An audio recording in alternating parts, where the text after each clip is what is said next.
Blind you. Check, check. 1, 2, 3. 1, 2, 3. Check. Check, check. 1, 2, 3. 1, 2, 3. Mic check. One. Ooh, that one's a little hot. Check. 1, 2, 3. 1, 2, 3. It's a little bit better than the other two. Check, check. 1, 2, 3. Okay.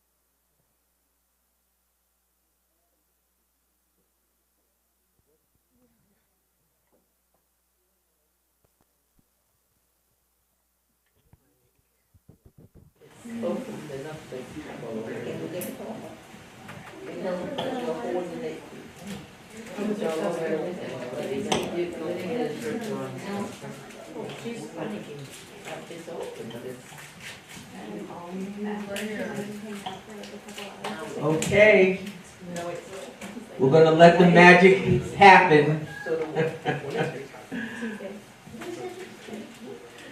Good evening, friends and neighbors. My name is Terry E. Carter, and I direct Elder Services at our beloved West Medford Community Center. Welcome to another live monthly presentation of Fresh Fridays, Words and Music. We are rebranded, carved and sanded for May, an opportunity to celebrate mothers, doers, and achievers. We're happy to be with you tonight with another critical conversation that keeps us on track with our culture-keeping duties here at 111 Arlington Street. Thanks as always to assistance from the Medford Arts Council, a member of the Massachusetts Cultural Council, and to the generous members, friends, and supporters of this invaluable neighborhood resource. It appears that spring is threatening, but hasn't yet made a total commitment to those perfect New England summer days of soft wind, sunny skies, and a warming trend. So that said, we want to remind you to stay healthy, be mindful of the flu and COVID and RSV. I guess the hantavirus is around on some of the cruise ships, so you want to steer clear of that. And, of course, allergy concerns. The pollen counts are escalating. Masking is welcomed but not required. And as I continue to stress, we're just happy to continue sponsoring live programming here at the WMCC and glad to see y'all coming through the doors. Thank you so much for being here. Thanks also to our other event sponsor. Kevin Harrington is back there from Medford Community Media, and he is consistently guiding us as we broadcast to you via Medford Community Media, channels 9 for Comcast and 47 for Verizon, as well as on the MCM YouTube channel. If you're out there watching on your electronic devices or your television, welcome to the show. So before we get into the main business for the evening, I do want to make note of the change that has occurred in our original program for tonight due to a recent family loss. Terry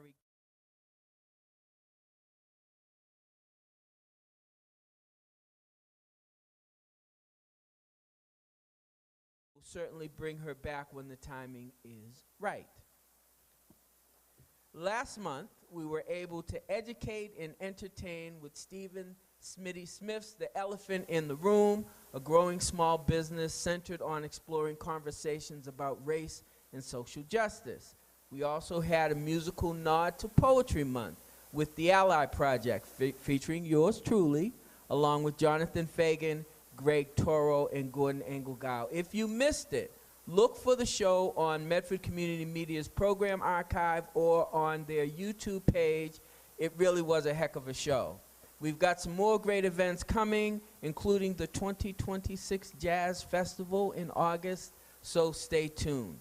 Okay, so our pivot for this evening's program is probably overdue. Our very gracious and admittedly last-minute guests are by no means strangers, but you don't always get to see them in this particular light. Please say hello to WMCC Executive Director Lisa Crossman, the queenly wave, and Board President Melinda Walsh-Reagan. Each comes with a long resume of extensive experience and dedicated service to this community. I won't go into great detail here. Much of it will come to light as we have a friendly chat. Suffice it to say that I work with some incredible people that have really grown and developed this organization in countless significant ways. So as is my custom in hosting these evenings for you, I like to share a bit of verse to shape what we're going to get into. I first shared this piece at our 90th anniversary gala last December. For those of you who were there, I think it really hit home. You know by now that I believe that poetry should, above all things, be accessible and inclusive. And sometimes the poem is crafted for an occasion or a movement. That is definitely the case tonight. This piece is called The Center of It All. By nature, this is a neighborhood story with testimonies and allegory. Everyone needs a second home, like a poet needs to write a poem.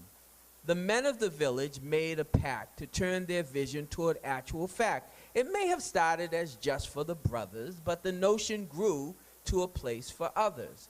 Boys and girls, women and men, by the wiser stroke of the founder's pen, a place to foster community where everyone finds opportunity.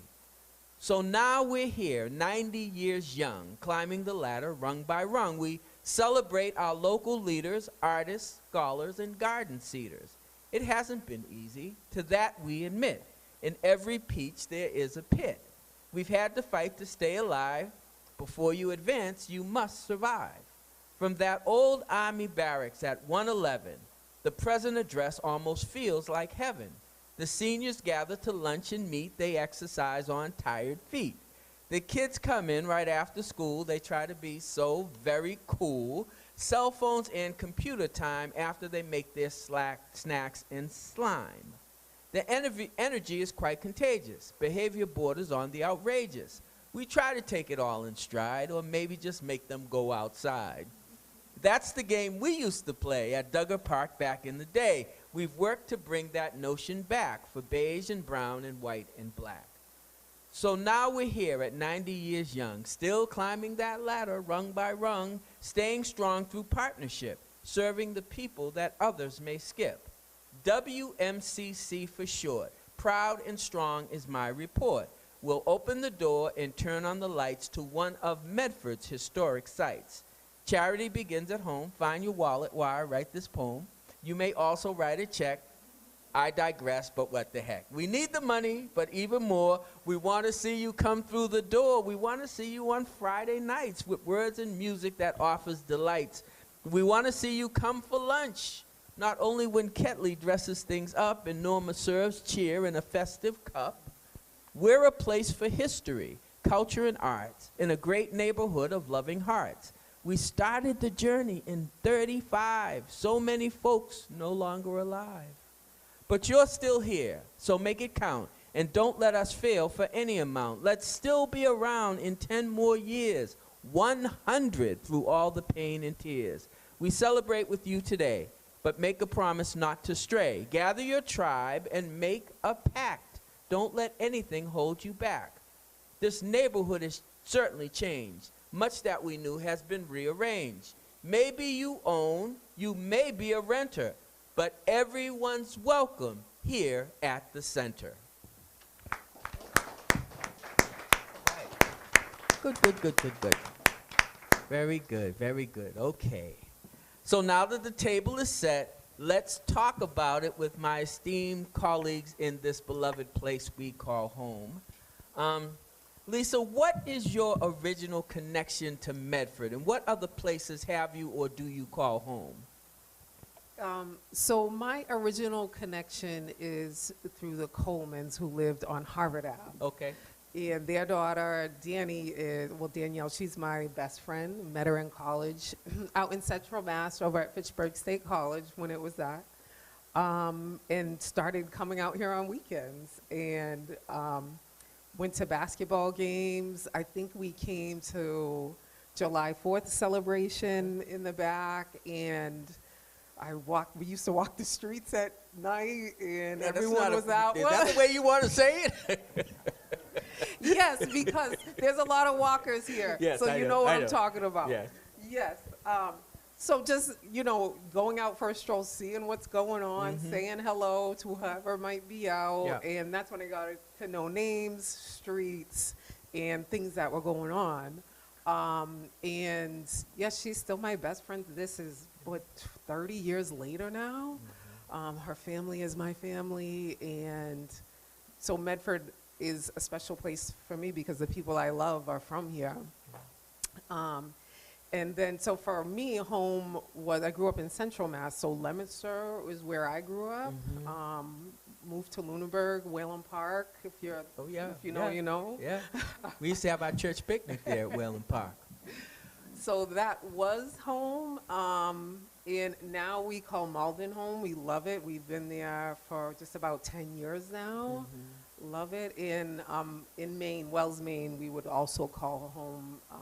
It's the last piece of like where our family kind of grew up together. Wonderful, wonderful. How did your determination to come work here at the community center, how did that all come together? I wouldn't call it determination. Okay. I would call it divine intervention because it was during the pandemic. I was unemployed. I was at home, and I hadn't worked for a year, which once I began working, we had a family business. Once I began working at 14, 15, I never stopped working. You and me both. Yeah. So I was at home, and Stephen Douglas, who is a friend of Danielle Coleman, the neighbors, he had stopped by the house and mentioned the organization and what was going on, and there was space on the board, and would I join, and it started from there. It started as a board member. Right, right. Interested to kind of get my feet wet again, get the gears turning, and I really felt like my skills and experience could add value to the situation that was going on. Yeah, very good, very good. Did you discuss the idea with anybody? Or did you present the idea to anybody? And what was their initial reaction? You're going to go work at the community center. I didn't, it was an open conversation with people in the room, and we kind of threw it out there. And of course, my best friend's like, absolutely, she would be great. But it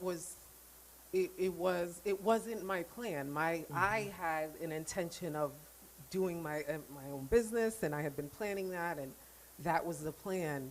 But I also had been on this spiritual walk, and it was the first time I'm listening, and I'm following what I hear, and I had some really great interviews, really great opportunities, but just the money wasn't right, and things weren't right, the free time wasn't right, and I turned down something that I couldn't believe I was turning down. Okay. But it was just like, they didn't meet me where I needed them to meet me. Yeah.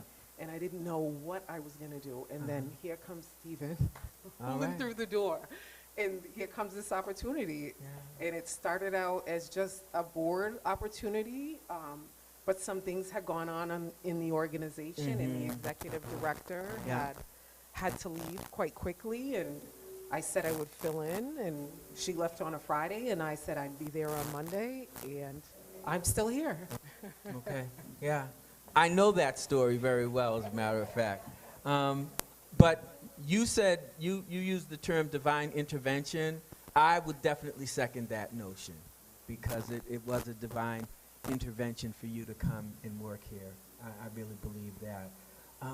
Melinda, if I can ask you about working in Medford and establishing a great love for this community, can you tell us how that all began? So when I went to school, and so I grew up in Medford, right? And my family home was actually kind of closer to where City Hall is, just on the other side of 93, like you're heading to Malden. But by happenstance, when it came time to enroll in kindergarten, I joined a program that ran out of the Hervey School. So I bused through from home to the Hervey School, and so K through 5, growing up, basically school days here in West Medford, field trips to the park, Duggar Park and the Mystic River, and then of course graduate from grade school into what was the Hobbs Middle School in West Medford, which was not there anymore, but that's all the Brooks School now. And of course, like everyone went up to the high school, so I graduated from there in the late 90s. And even though I lived in my family's home in Medford for some time after high school and into college, when my grandmother passed and we sold the home, I stayed in Medford. There's something about Medford, right? And even when I got married and settled up in Haverhill with my husband at the time, because his kids were in school there, so we settled down there, I was still able to, through my work with, it was at the time Brookline Bank. Brookline, yeah. I was still commuting to Medford, and I tell you, I would go nowhere else that length of a ride other than Medford, because I could say I leave my house every day and I go home. And especially being in West Medford, where I've been in that office now for about 11 years. Wow. And the amazing thing was that for many people who walked through the door, I could say, I went to school with you, or your kids. Wow. And there have just been so many amazing stories I've heard from people coming through to talk. So there's something about Medford that just always pulls you home, and I've always felt very much at home here in West Medford. It's really interesting that you mention how you came from your area of Medford to the Hervey School, because 10 years before Boston got into the kerfluff that they got into about busing, Medford parents voluntarily allowed their kids from the Hervey to be bused to the Gleason, the Waite, and the Dame School to help them achieve racial balance. And it was the first community in Massachusetts that would allow that to happen, where the parents volunteered to let their kids go to these other schools. So it's kind of an interesting paradox. Okay, very good. Now, your bank recently changed brands and management. How has that impacted your role as a branch manager? So I kind of refer to it often as same rows, different name, right? Okay. Honestly, my chain of command is largely the same. The former CEO from my old bank corporation is still the CEO in the new organization, same CFO. Our computer system's a little different, but someone had explained to me, whenever there's change, there's the phases, right? So you have, you're informing, you're learning about the change, and then storming, the change is upon you. And then you get into norming, where it's normalizing, and I think we're getting there now. And then performing. Okay. So soon to come, performing. Yeah, that's training talk, that storming, norming, performing thing. I used to hear about that quite a lot. So Lisa, I want to ask you about Grant, okay? Because when you came in the door, he came in the door with you. Yeah. And he's really grown up as a community center kid. How do you think his experience has shaped him as a young person? It's amazing. Like I said, my family had a business, so I was always with my parents at work. That's how I understand business and things like that. So it's amazing to have him with me and have that same experience and pass that on to him.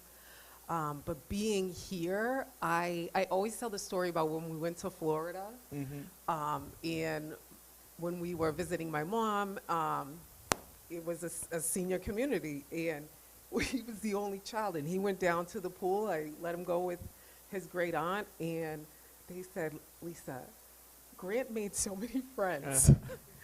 He was chatting up all the seniors in the pool, and they just loved him. And so I love that he'll have the conversation. A lot of young children are sort of afraid to talk to seniors, right? He's not afraid, and he's learning so much from them. And I think it's just amazing for him to be here, to walk in, to see people that look like him. And we have a wonderful experience in Malden.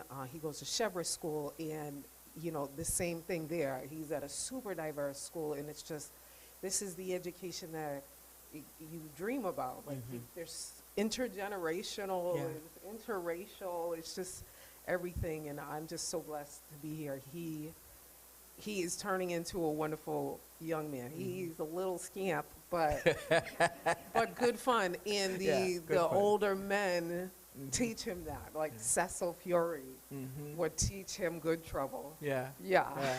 Yeah. So I have taken to calling him LL Cool G. Ladies love Little Grant. But he's a good kid. He's a good kid. Yeah. And Melinda, I want to ask you, if I may, you're a retail banker in Medford. How has that helped you be an advocate for the community center? So in my office, one of the things that I love is the history of that office, right? Because today it's Beacon Bank. Last year it was Brookline Bank. Many years before that, it was Medford Cooperative Bank. But before that, it was the West Medford Cooperative Bank, Yeah. which like blows my mind that like one little teeny building was a whole bank. Yeah. But and that bank was formed in the 20s, and through the years, and we know the history here in West Medford where families of color were relegated, and when it came to subsidized home loan programs, were also largely restricted. So not every bank was lending to families of color, but the West Medford Cooperative Bank was. And so today I see seniors from the neighborhood come through and talk about how when they were little kids, they would come into the bank with their grandparents to pay the mortgage every month. And like it's stories like that, like the legacy of how the community got to become what it is because there was this piece in the business community that supported that. It makes me really proud to be in that space. It is amazing. And one of your early branch managers, when it was a West Medford Cooperative Bank, he actually served on our board of directors. I can't remember his name. Yeah, he was a really, really good guy, soft-spoken, but a really, really good leader, and he really helped the community center through some tough years, as you've done, no doubt about that. Okay, so we all, as parents, and I am a parent, and I am definitely doing this. What sacrifices have you had to make as a parent in directing this organization? Oh, that's a really good question. That's what we keep behind closed doors. I've had to make sacrifices, and like he's in there now in my office waiting. He came after school, we played in after school, and now he's got to wait till the end of the night. So we made compromise. So one of the sacrifices, he's got computer time when I don't want him to have computer time. Some things, we sacrifice on the late night, but we make it up in different ways. I've adjusted, so it's not a sacrifice. I just have adjusted my parenting, and he's adjusted his kidding. Oh, boy. And, we've found a way to make it work where it's not a sacrifice. Because if I was sacrificing here with the amount that was going on, I would have been gone a long time ago. There's a heavy weight sitting in that executive role. And so never one day have I thought that this is a sacrifice or a burden or anything like that. All right, that's a beautiful thing. We're moving into our 90s now as an organization, okay? And I'm going to ask this question of each of you. And I'll ask you first, Lisa, what do you see as like the major challenge of the community center as we move into our 90s? Gotta pick one challenge. Well, you can pick several, but it's whatever you decide to talk about. Yeah. I think I would say right now, for me, what I view it as is this space, this building, this space. I think it's really important to secure the building we're in. For the future of our organization. Medford is growing quite rapidly. It's becoming quite an affluent community. And I think that in order to preserve this role that we say we want to be this historic West Medford Community Center, to retain the history of the African American in Medford, that we've really got to secure our location. I think the board understands that. Our membership is beginning to understand that. We have some really great donors that understand that. And we've made investments. You know, you see the floor is done. We've got the walls repainted. We've got new sign out front. And we're working on a lot of things to really invest back in the building. But financially, we really need to secure the building for the future of this organization. Okay. And I know, Melinda, part of it, you know, especially looking at it from the aspect of being both a board president and being, you know, a banker, what do you see as a major challenge that we're dealing with right now? Honestly, I think sometimes there's just not enough time in the day. Okay. Yeah, it's there's a lot to do, and like I know even from, you know, we've gone a long way in terms of making sure that Lisa is not in charge of everything. We've been able to expand staff and make sure that there's more supports and get more community members to attend events and to become members and donors, but there's only so many hours in the day. That's right. And there's so many things I think we want to see happen, and great conversations that get started, but it takes capacity to see those things through to, okay, now we have a new fitness instructor, or now we have you know, a particular expert who can come and talk to which group. Okay. So it's just there's so much that we want to see happen, and only so much capacity, I guess.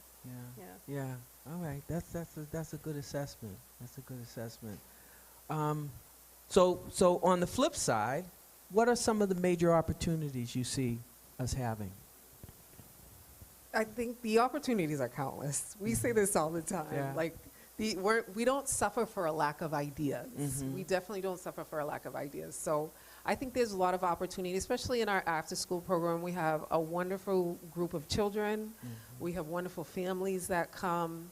At the events, the arts and culture events that we're doing, I think we're just sort of at scratching the surface there. There's a lot more that we can and do plan to do. I think we have a lot more opportunity utilizing the back area. And we have a wonderful board. We have an 11-member board this year. We're First time in a while. The first time in 5 years. Yeah. So we're very excited. So there's a lot of opportunity with this board to grow, and we're just getting started sort of setting these goals for the next 10 years. Okay. Melinda, same question? I couldn't say it any better than Lisa did. Okay. Truly, yeah. Okay, very good. I kind of, you guys are kind of in lockstep, so that's perfectly fine. This is a question that I think I want to ask almost every guest that comes, just because of where we're at as a society right now. So what does the current state of racial reckoning and a growing retreat from healthy dialogue about diversity, equity, and inclusion mean for establishing greater community? I know it's a long question, but, you know, if you kind of distill it. Yeah. Okay. Yeah. I think that, you know, we're not at a new place. Okay. We're definitely not at a new place. And, you know, I think we suffer for lack of remembering the history. And I know that, you know, we've done a lot of, you know, sometimes it's easier to just bite your tongue, hold, you're right. Yeah, this generation, sort of the Gen Alpha, I keep telling them, this is an emotional group. This is an emotional group. And so I think that, you know, grace is a big thing that I've learned, right? Yes. And that, yeah, it goes beyond how we feel. I think it goes beyond how we feel. And I think it's time for a lot of folks, I often say, you know, you need to take off your lenses. And I need you to put in my lenses from the center, from our point of view. Put these lenses on, okay, and now let's have our conversation from this point of view. Because a lot of times I can speak directly as sort of the executive director of the historic Black organization of here that, you know, there's times when I feel the voice shrinking and being snuffed out. There's times where we've got to carry a big stick. Yeah. Yeah. And I think we're at a point where, you know, we've done a lot of cowtailing, you know, to move the process forward, to get things done. But we've taken that sort of as far as we can go. And I think it's time where, look, we really need to put up the mirror. We need to have these conversations. Let's have the conversations so then we can deal with the emotionality of it. And then let's walk it forward, right? Because we're doing a lot of time spinning in emotion. We're not solving anything. And sometimes when you're in a highly intellectual community, that we love to talk about problems. We love to talk about how we got here and the sociology of it and why it's, but then we never solve anything, right? We get caught up in the accolades of, well, we've discussed that. The problem is we've got to get to solving that because we're just passing it down, passing it down. And I think, yes, families need to have these conversations, but we don't sit at the dinner table anymore. And when we do, we're often on our phones. And, you know, we don't take the walk as a family any longer and have those conversations or come back and do that. You know, a lot of us are just decompressing and we want to turn on the TV or watch our favorite video, and it's a lot easier and we pass it on to the next day. But again, we're dealing with passing it on and we see that it's compiled. And so, yes. It's interesting because it was one of the reasons why I loved having the conversation, beginning to have the conversation that we had last month with Stephen Smith in The Elephant in the Room, because it's exactly what you're talking about. It's the elephant in the room, and we keep walking by it, we keep seeing it, and we know it's there, but we're not addressing it. We're not, and when we do address it, we're addressing it. You know, we put the kid gloves on. Right. You know, and you know, we speak softly. Sometimes we carry a big stick. Sometimes we go empty-handed. We're not able to do anything about it. All right. There's some depth to that, and there's some additional conversation that we'll have, I'm sure, over time. So I want to go to working here or supporting this organization right now. What are you most thankful for? I'm most thankful for the opportunity to serve, truly, because I mean, there's a quote, I think I delivered it at an event once before, where it says you make a living by what you receive, but you make a life by what you give. Wow. You know, and so even in the business that I do, and this is probably not the way most people in, like, you know, a capital this kind of business would approach the work, but I don't think about it in terms of, you know, what can I get? Like, what numbers can I make, or what achievements can I achieve? But I think of it in terms of what am I responsible for? And so I guess I don't know if I'm quite answering the question, but I think it's just it's important because, you know, in the time that I've been a member of the center, which goes back to I think like 2016, 17, I came on board as a member, and then in 2019, I think it was, I was invited onto the board and began the work, and at the time I took on the treasurer role, banker, and then the opportunity to serve as the board president came through. And while I hope, you know, there's a point in time where, you know, someone says, I want to take on that mantle, and I'd be glad to shepherd. I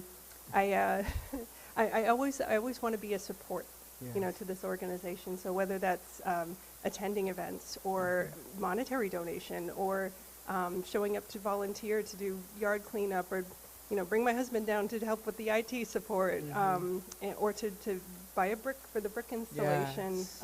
Fantastic. Yeah, and this center, I mean, there's a lot of memories that I hold from when I became a member, some amazing productions and performances that happened here. I mean, sometimes things of a caliber that you would be, you know, paying top dollar at a big music hall or something of that nature, where you get to come here and in the community and surrounded by friends and neighbors get these beautiful gems.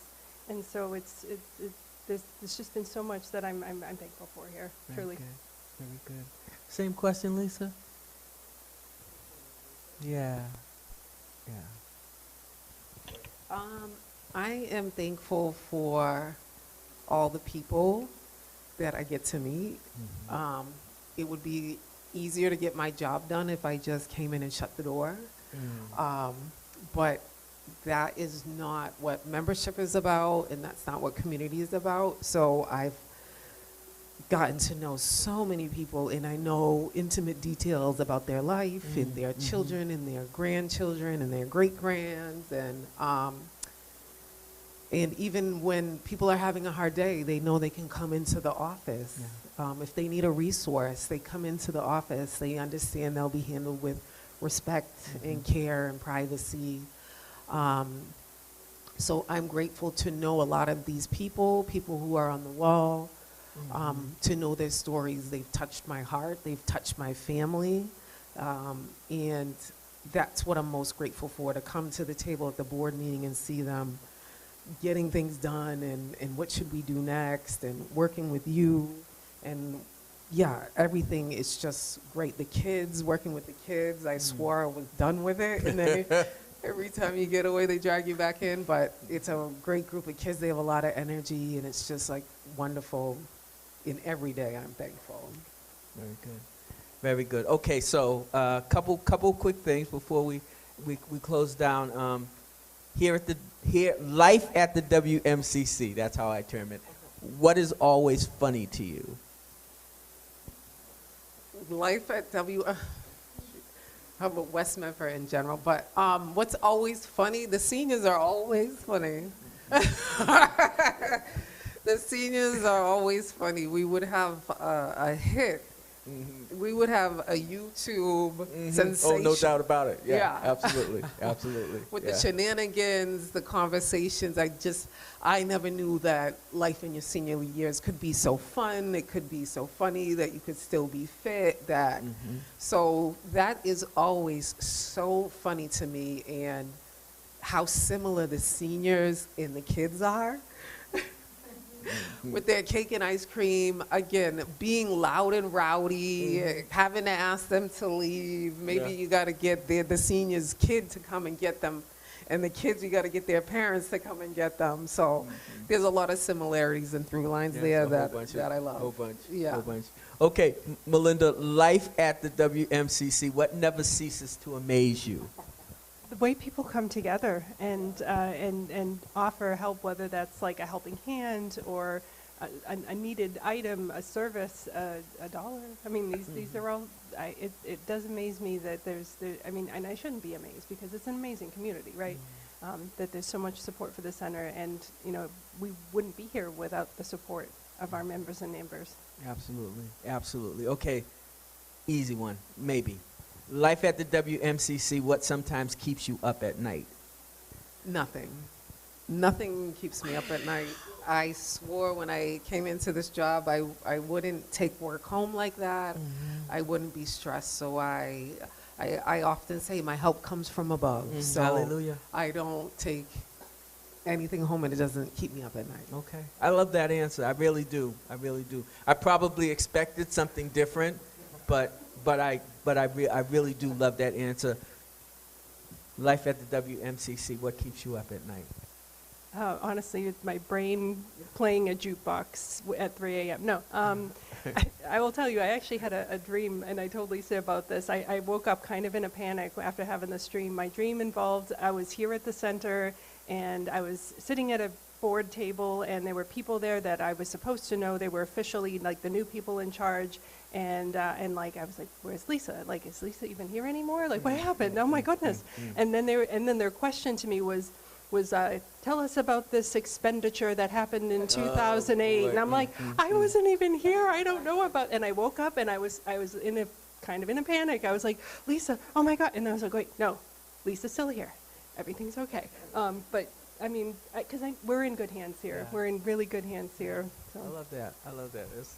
Okay. Okay, so 10 years from now, as we turn 100 as a community-based organization, what will you want the people of Medford to know about the center and the space that's been created? That is a challenging question. So I need more time for that. Well, what I would want the people of Medford to know that this is here because of them. We are deemed the West Medford Community Center. West Medfordites got it going. It certainly serves primarily West Medford because, you know, they're within walking distance and they're here, but the doors are open to everyone. It belongs to the community. And oftentimes I say that, I'm from Malden, like this belongs to you all. So yeah, I would want them to know, you know, what a dynamic business it is, because there's not many businesses that survive after 100 years. So I think it's just a special gem. It's just unfortunate in Medford, there is a lot of history. It sort of overshadows what we have here, but it is no less important. It is no less dynamic, that there are wonderful, great people that have come through here that go on to inspire the next generation, and that you can still be a part of it. You should be a part of it. Your kids should be a part of it, and there's a place for you. That's right. That's right. That's right. All right. Let me ask you the same question with a twist.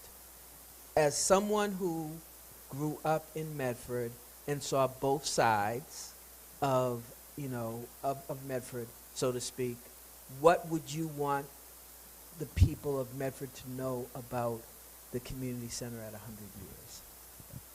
I would want them to know what our mission is. You know, the mission of the West Medford Community Center is to connect the diverse people of Medford and the greater Mystic Valley region, you know, through our educational and cultural and all of the types of programs and services we do.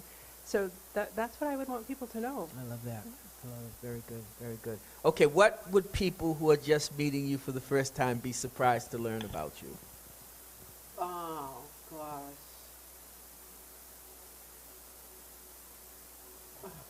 Why did you ask me that? I don't know.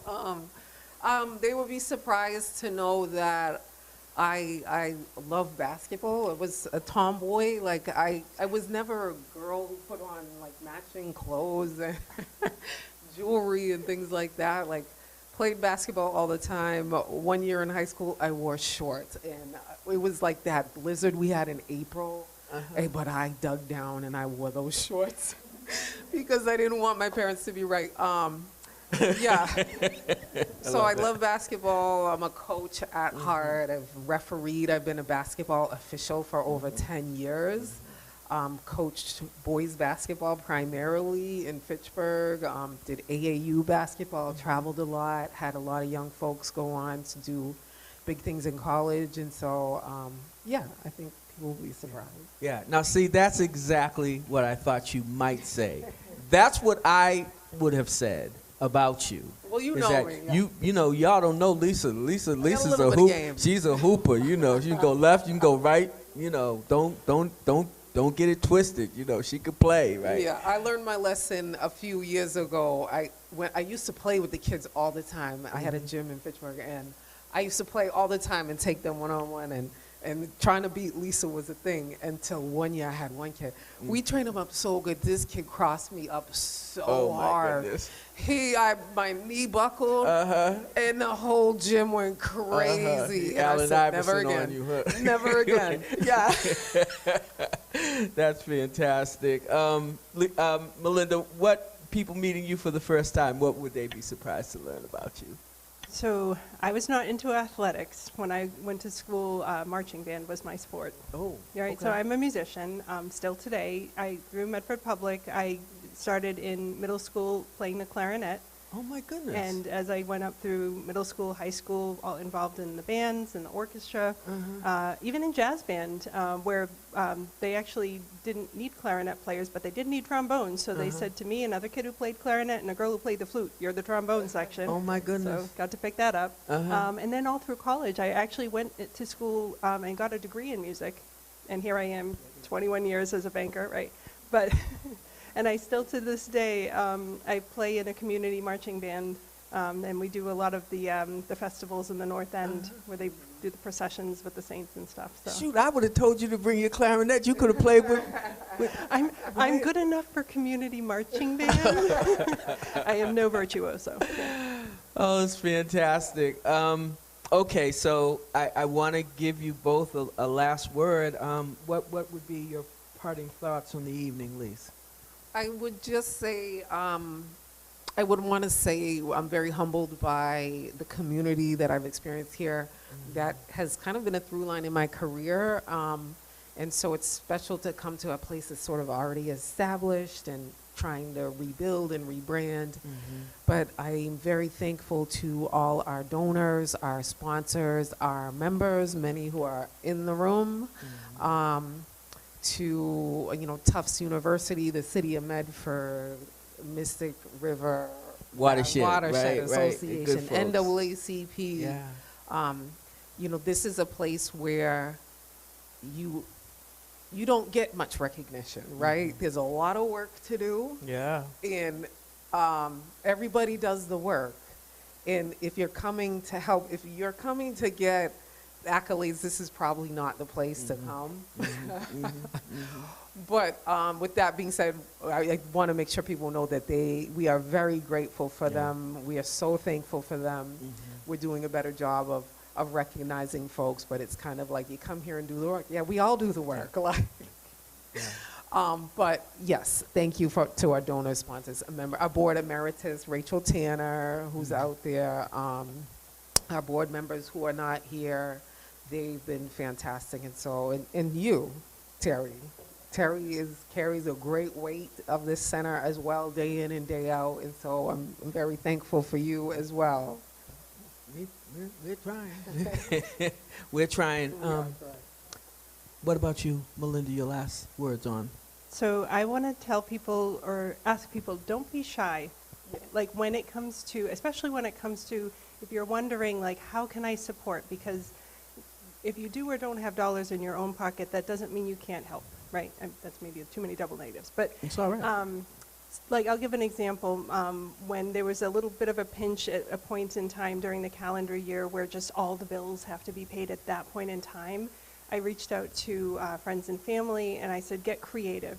So my aunt baked a whole bunch of baked goods, brought them to her office, and said, this is a bake sale. You're buying cookies, you're buying whatever, and you're donating to the community center. My mom, who is a jewelry artist, has consistently donated her works where you could, if you are inspired to take a piece, it's like, take a piece, make a donation. Whether it's, you can Facebook fundraise, you can, if you really want to get involved and rent the space out or do a fundraising event, I think we can even work out like deep discounts on the rental if it's a fundraising event. Like I would just ask folks to be creative, because there are so many ways that you can support the center. Yeah, it's perfect. That's a perfect last word on it. So thank you both for bringing your perspectives and your best wishes for this cultural oasis in Greater Medford. It really does remain a great treasure, and we do have a daunting challenge because we've inherited its preservation and its development. And where we go and what we do will say a lot about where we go and what we do. And to our audience, both here and elsewhere, thanks so much for your attentiveness and your interest in our discussion. And thanks for coming with us as we continue to refresh for greater flexibility in bringing the best stories and entertainment possible to you. Please get ready for something very special on the musical side of the coin. We're going to take a few minutes to reset the stage, and then I'll come back and share some WMCC announcements, and then we'll have our musical entertainment for the evening.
give you this one. I'll put it on the stand for you, okay? So anytime you want to use it, have it. Okay, and then you can, at least you have that. Oh, good, good, good. I'm glad, I'm glad. It's good for, I know particularly because of the Jazz Festival, it's good for you to kind of have a sense of the history and everything. Some of the particulars. Okay.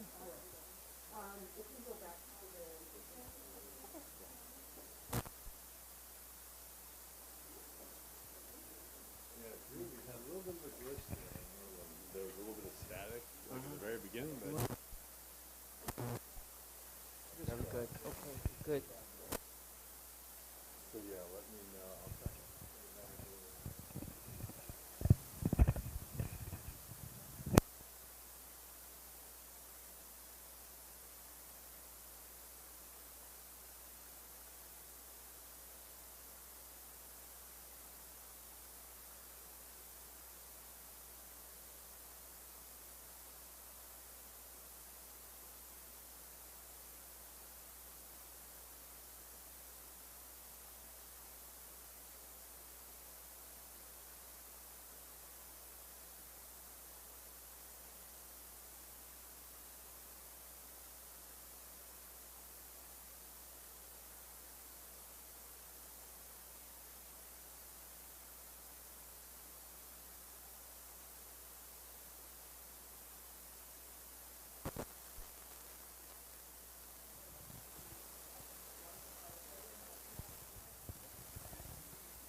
Darwin, say your name for me one time. Martina. Martina, but the last name. Sabariego. Sabariego. Perfect, yeah. Okay, all right, very good.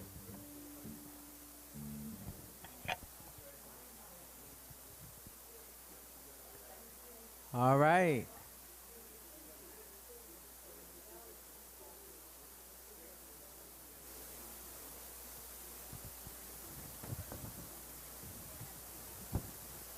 That's good.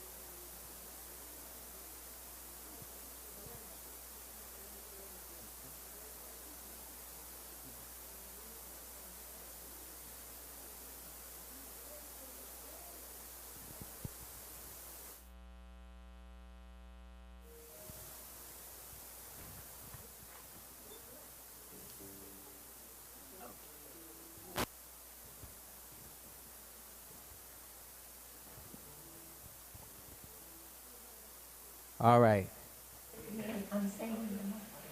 All right, right, so, so this is my choir that I'm preaching to, so I really don't have to change a lot. But I will say that elders, and you can reach out to your friends, you can reach out to your neighbors, and join us each week, Tuesday through Thursday, for a nutritious lunch and vibrant fellowship. As Lisa said, it's one of the funniest things that she knows about going on here. Lunch is served at 12 noon or sometimes shortly or sometimes longly thereafter. Call 781-483-3042 to make a reservation. That's going to happen. Elders join us each week. And stay tuned for words and music. We'll take a hiatus because we're going to do Juneteenth as our words and music in June. And then we'll take July and August off for the summer. But in the interim, the Jazz Festival will be coming up in August as well, and that's going to be a lot of fun. How you can help us, your tax-deductible donations help to support the mission of the WMCC. Partner with us in carrying this mission forward. Please consider making a tax-deductible donation to this vital community organization. You can make the donation by phone, online, or by check. Please contact Lisa Crossman at 781-483-3042 for more information, or to become a membership. Membership has its has its privileges. So, part of the joy and privilege I've had in participating in the growth and development of the Medford Jazz Festival with my friend and ally Jonathan Fagan is the exposure I've gained to his community of musical friends and peers. That access has enriched me both personally and created some open doors for Fresh Fridays. Through those open doors comes tonight's musical guest, Reese Pike and her band du jour, the Silly Billies. Okay? I'm going to let Reese explain what that might be all about. She's a collaborator, she's an outreach guru in the Medford Jazz Festival movement, but she's also a wonderful Berkeley-trained musician and a current student member of Danilo Perez's world-renowned Global Jazz Institute. And she'll tell you a little bit more about that. And also, the band features Fall Ray on saxophone and sometimes on drums as well, and Martina Sarviego on bass. You're in for a treat. How often do you get to see a female bass player? Unless you see Esperanza Spalding playing bass on television or on YouTube. So this is going to be really wonderful. Ladies and gentlemen, I'm going to get out of the way. Give a warm Fresh Friday greeting to the Silly Billies.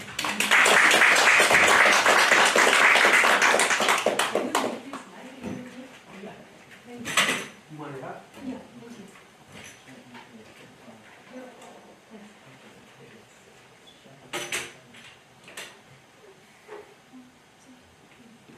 Thank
Now that I'm a pianist and not a singer because I don't know how to use a mic.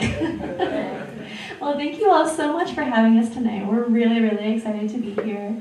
I was so excited when Terry asked me if we might like to come. I've had the honor to get to know the West Medford Community Center through the Medford Jazz Fest, and it's been really special to me to just get to learn more about this wonderful community and about the history of the center as well. I'm originally from Nebraska, so I'm a ways from home.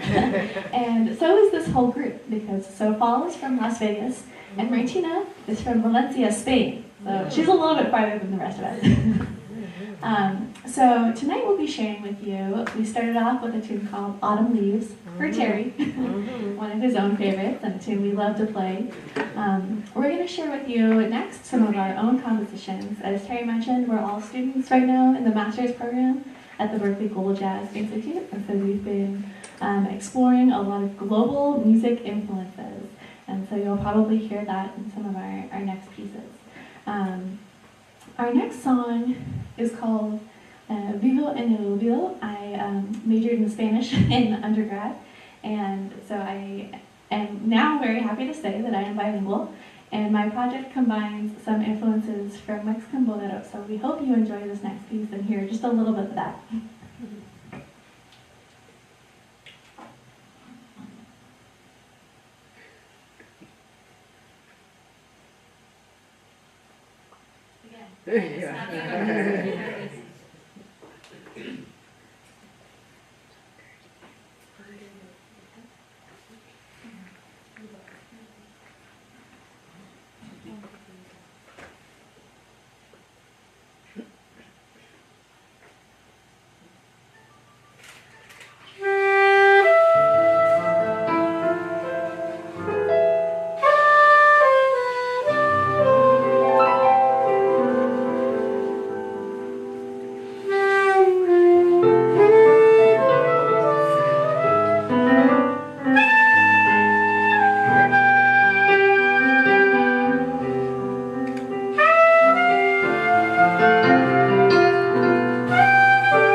Yeah. Yeah, the weather really Yeah. messes with my instrument, so I really need to tune it every once in a while. Sorry. So we're next going to play a very classic jazz standard, Ugly Beauty, which is a tune by Thelonious Monk, reharmonized by our very own Paul. So we hope you enjoy. Thank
I'll say just a little bit about this piece. So this next piece is called El Sueño, and I wrote it to a poem that I really like. So because Terry is here, I'll put a little extra emphasis on the poem. And this poem is by the poet Ana Belén Lopez, who is a contemporary Mexican poet. She writes a lot of very beautiful stuff. And I'll just say a little bit of the English translation of this poem. When there was no light, nor water, nor shadows because there was no light, nor water, nor sun, nor moon because there was no water, nor light, nor trees because there were no birds, nor skies because there was no earth, nor light because there was no fire, nor heat because there was no light, nor water, nor earth, nor fire. There was a sleeping dream waiting for the blue of the sky.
This next one is our band namesake, Silly Billy.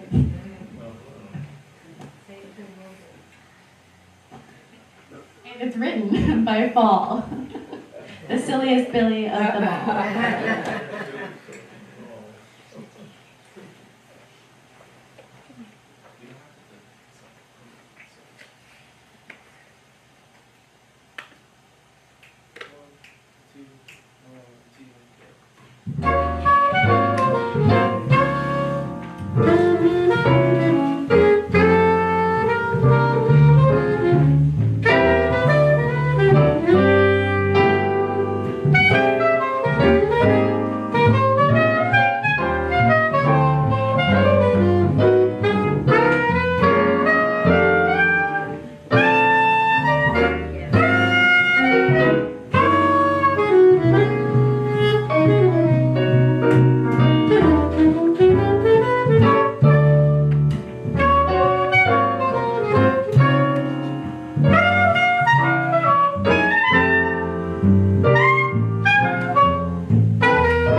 That last piece is one I wrote called Trees, and this next one is Fluffy Orange Blanket.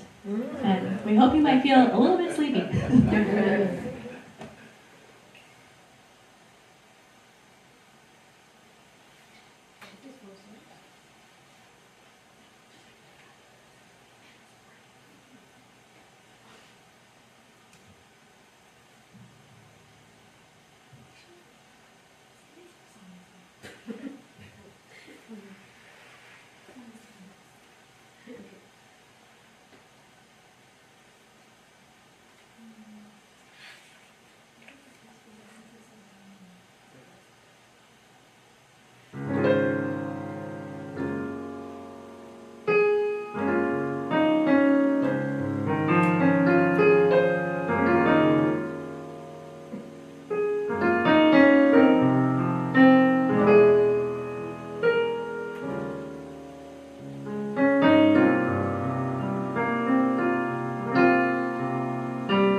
Thank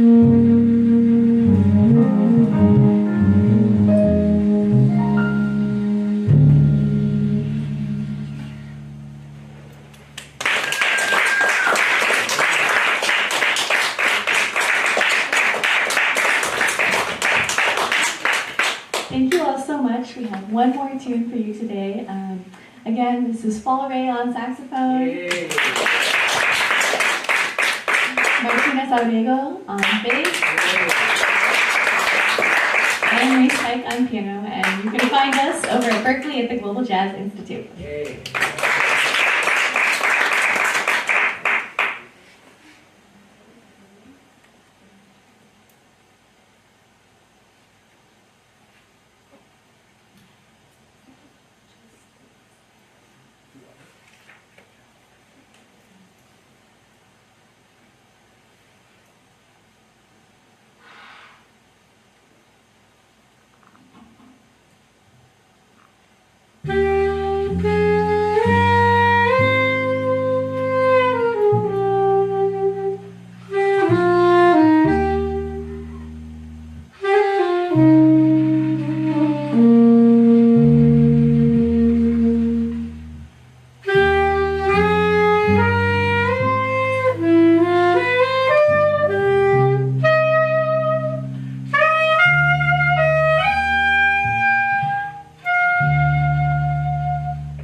And thank you to you all for staying and listening to Wow. us.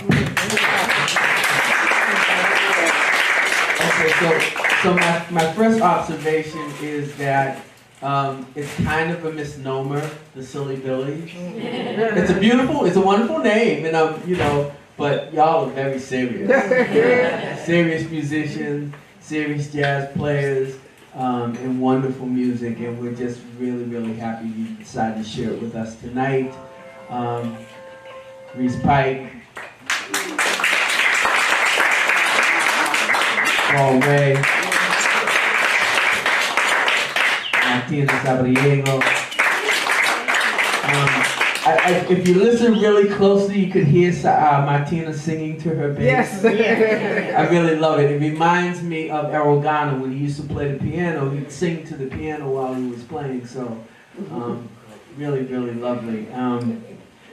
So that's a wrap for this new live edition of WMCC's First Fresh Fridays. Whereas in music, we're so happy to be back here at the center and visiting with you in your living rooms or wherever else you may be watching us. Thank you for allowing us to invade your spaces, showing their faces, and sharing our graces with you. Special thanks to my colleagues Lisa and Melinda for subbing in on the word side. All right, and we're always happy to have new friends, so thank you to the Silly Billies for coming to play for us tonight. A high five to my man back there, Kevin Harrington, Medford Community Media. They're helping us be live on local cable and the web. And thank you all for spending another evening with us here at the WMCC. Again, we'll pause in June as we focus our attention on our annual Juneteenth celebration, which will happen on June 19th at 7 o'clock right here in this room. You'll be hearing more about that over the next few weeks. Next week, Wednesday the 13th, it's an interesting thing that's going to happen here at the community center. In the city of Arlington, they're spearheading a campaign to paint a fish mural that's going to be installed at the Edith Fox Library, amongst other places in Arlington. And they've been all over Arlington in different groups getting people to paint fish.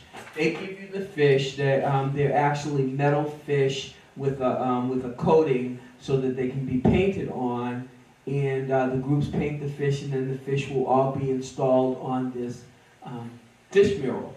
So the kids, primarily in Lisa's after-school program, Lisa and Charmaine and Ketley and so forth, will be here painting fish.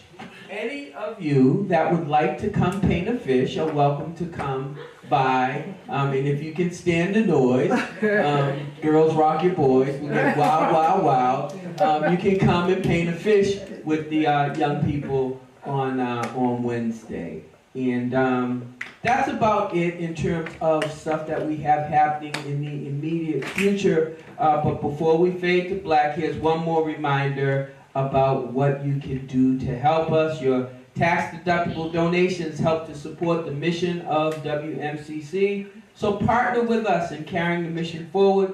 Please consider making a tax-deductible donation to this vital community organization. You can make your donation by phone, online, or by check. Please contact Lisa Crossman at 781-483-3042 for more information or to become a member. We are supported in major fashion by the generous members of the West Medford Community Center. This program in particular is supported by the Medford Arts Council, a member of the Massachusetts Cultural Council, and again, to our generous members and donors, we can't do what we do without you.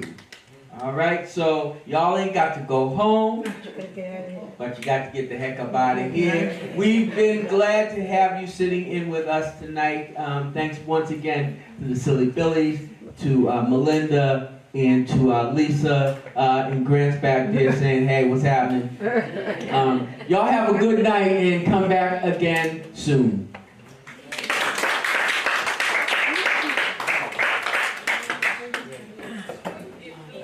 Lisa. Nice, you and me. Yeah, Good interviews.